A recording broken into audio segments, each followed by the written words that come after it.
xukuumadda kuma lihid caafimaad kuma lihid adiga cunno inay ku siisana kuma lihid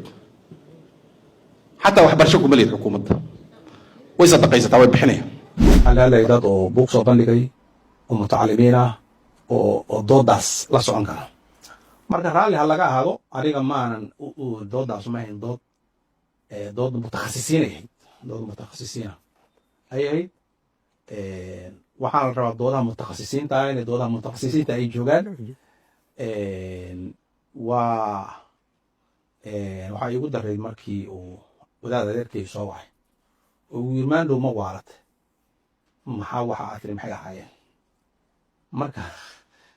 marka yacni marka doodaha cilmiga iyo aqoonta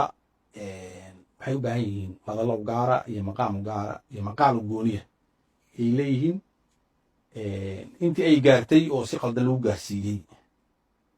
ma ahayn mid loogu talagalay soomaaliyana ma ahan dood soomaaliya iyo dastuurkeedana ma ahan xaaladii hadda looga hadlayana ma ahaysan ahayn wasiirka waxbarashadana waa joogay wasiirka caafimaadkuna waa joogay dood cilmiyay ahayd oo buug lagu soo bandhigayay iyo dowlad dhiska looga hadlayay taasoo waxay ahayd aragtida xasan macalin ay ahayd oo ku bandhigay ku darsanayay doodaas ku darsanayay